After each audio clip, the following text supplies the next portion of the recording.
Hi fellow crafters. In today's video, I'm going to show you a super easy paper strips card technique that is perfect for many occasions.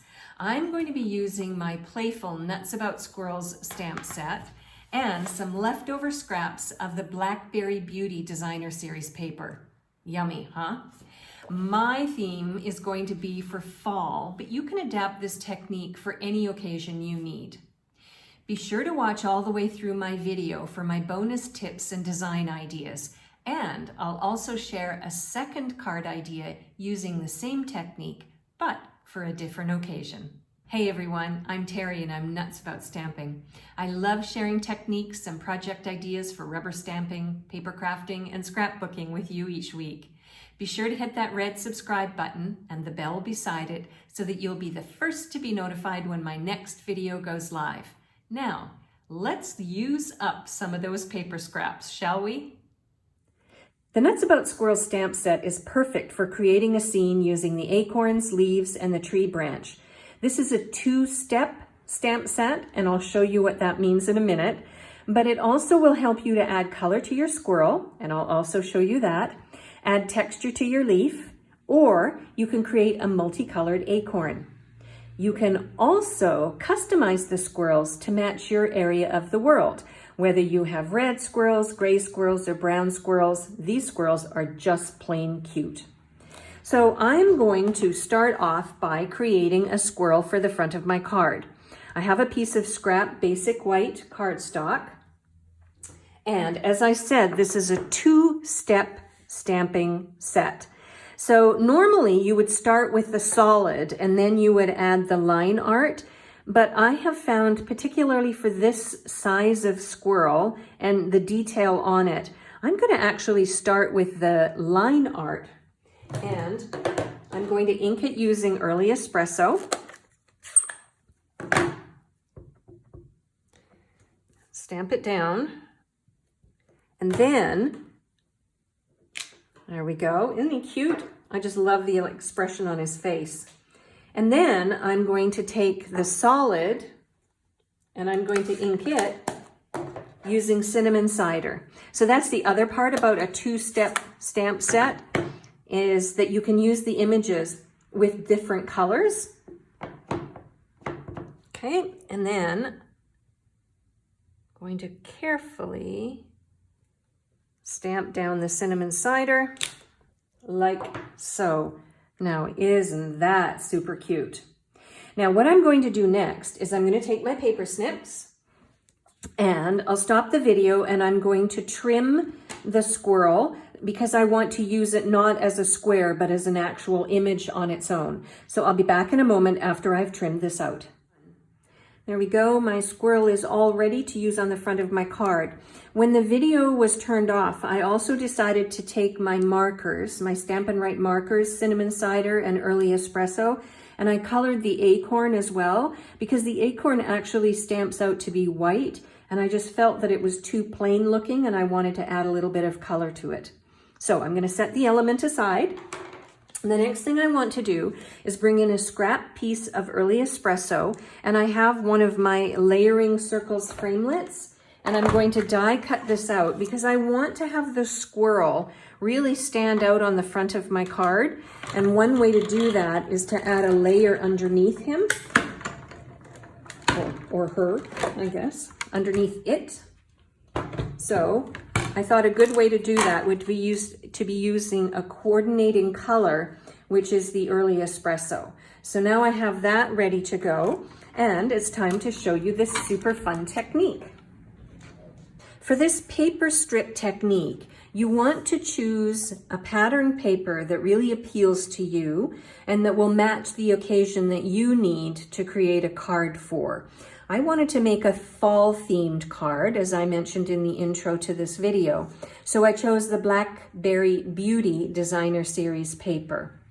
Now, what you want to do is take about 6 different patterns of the paper. Keep in mind that you can use the front and the back. And you want to bring in your paper trimmer, and you want to create about 6 different strips that are about 1 inch 2.5 centimeters, I guess, in width. And you want to make sure that each strip is longer than your card front. So the beauty of this technique is that you can use it on any shape of card you want. So no matter whether your card is bigger or smaller or a different shape than this card, you want to make sure that each strip is longer than the width of the card front. And you'll see why next. My card base is going to be cinnamon cider. I've cut it 8.5 by 5.5 and scored it on the 4 1/4 mark. And the next thing you want to do is, once you determine what your card base color is going to be, you want to take your strips and you want to figure out a pattern that you really like. And the first strip on the bottom is going to be relatively straight, but after that, it's not. So your second strip needs to overlap the first strip, but still cover up the card base. And then your next strip, let's see, I think my next strip is going to be this one. You can play with it and determine how you like it to be, like so. And then my next strip is going to be like so. And then my next strip, and so on. So what you want to do is layer your strips down until you are happy with the pattern and the color choices as they move up the card. And once you're happy with them, then what you want to do is you want to bring in your multi-purpose liquid glue and you want to adhere them down onto the card front, making sure you have an overlap on both sides. And as you angle it, make sure that the card base is completely covered. All right, so I'm just going to slide these up. I'm happy with my choice. So I'm going to start with my card base, which actually, I can actually do it like this. And then lay my first strip down, making sure that this one at least is nice and straight. The rest of them won't be. And then I think I said this one was going to be next. And I'm going to layer it up like so. This is my next one. You can always go back and add a little bit of glue if you have, after you trim off all the edges, if you have a piece that's not really stuck down, you can make sure that it will be by adding more glue after. Okay, and then this one. Then this one. Also, a tip, if you have a pattern paper that has a specific design, make sure the design is the right way up.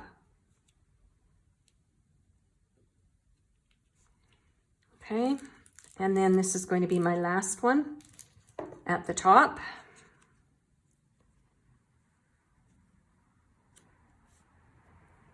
Like so. So I've got all of my strips angled up my card.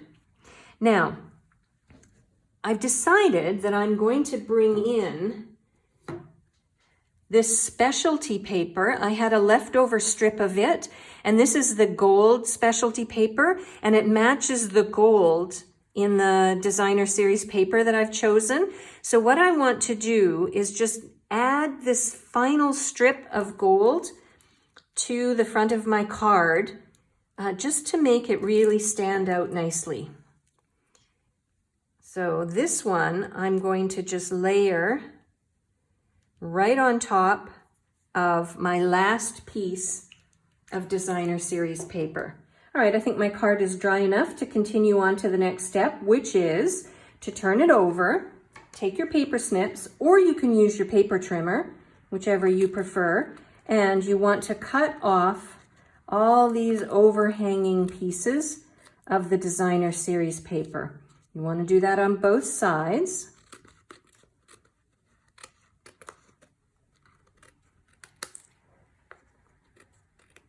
There we go. Just slide these out of the way for a second. And look at that. Isn't that cool? I just love the sort of the way it looks like the paper folds on top of each other to create this really fun card front design and special paper strip technique. Now, the next thing I want to do is add a phrase. And from the Nuts About Squirrels stamp set, there is a stamp that says Nuts About You. So I'm going to ink that up with my early Espresso ink. And I'm going to stamp it down at the top of the card on the right-hand side because I want to leave room for my squirrel next. So what I'm going to do is attach him like so. And I think that I will use some Stampin Dimensionals. I've got leftover larger Stampin Dimensionals. I'm going to use a couple of those to attach my circle to the front of the card. And then I'll attach the squirrel to the circle. I think actually I'm going to leave him flat. So I'm going to use my multi-purpose liquid glue and I'll add him or her like so. And there we go. The card is virtually done, unless you want to have a look at home as to what additional embellishments you might want to add to the card that you have created using this paper strip technique. At the beginning of the video, I also promised that I would show you a second card idea, one for a different occasion. So let me do that. I decided to make a Christmas card using my poinsettia petals and matching dies and the Tidings of Christmas Designer Series paper. So here is a second idea. Following exactly the same theme, I added my stamped image and instead of a squirrel, I used my dies to create the poinsettia to match the colors on the card. I would love to know, which is your fave? Is it the nuts card? Because I am nuts about stamping, haha. Or is it the Christmas card idea? Why not leave me a comment underneath this video and let me know which one is your fave? If you would like a complete listing of the supplies that I used and the measurements to make this card at home, head on over to my blog, www.nutsaboutstamping.com. And while you're on my blog, or even if you don't go to my blog and you would like to join my free mailing list, I will leave a link in the video below, and there's also a link over on my blog so that you can sign up to receive my 2 newsletters that I send out each week. And in each one, I'll share a project idea that you won't see anywhere else. I'm Terri. I'm nuts about stamping. I hope you'll try this technique someday soon. Bye for now.